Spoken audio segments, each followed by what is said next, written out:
Ito nga ang naging reaksyon ni LeBron James, Anthony Davis at JJ Redick dito nga sa naging laban nila kontra nga dito sa Orlando Magic. Grabe kasi mga boss, no, hindi mo talaga masabi kung sino ang mananalo hanggat may oras pa dito nga sa larong basketball.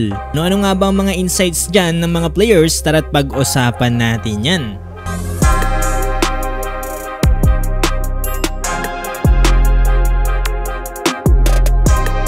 So kahapon nga mga boss ay natalo dito ang Los Angeles Lakers ng Orlando Magic sa final score na 119-118. Ito ngayon matapos maipasok ni Franz Wagner ang kanyang dagger 3-pointer dito nga sa 4th quarter with last 3.1 seconds remaining.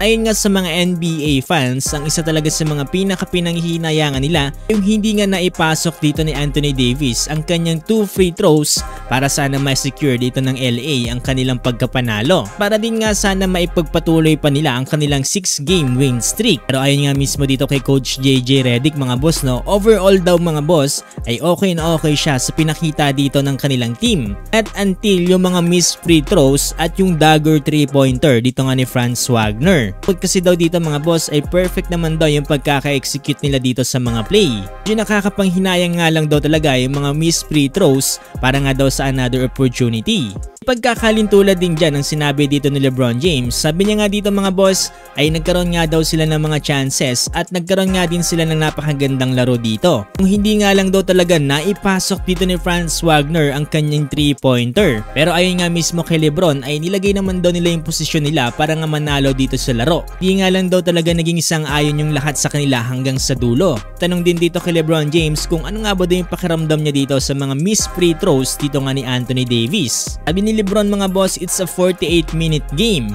Di daw pwedeng madikta ang laban by just using the free throws. Obviously nga daw mga boss ay sinusubukan na nga nilang i-close out yung game at nagkaroon na nga daw sila ng chances at na-miss nga lang daw nila ito. Ang kinakailangan na nga lang daw nila ngayong gawin ay mag-move on at tignan na nga lang daw yung mga susunod pang laban. Pero kung analytics daw ang titignan mga boss, dito nga daw sa 3rd quarter ay na-outscored daw sila ng 29-21. Dahilan nga daw para mawala sa kanila yung lead. Dagdag pa nga dito ni Lolo Bron mga boss, no, meron nga daw silang 7-point lead at the halftime.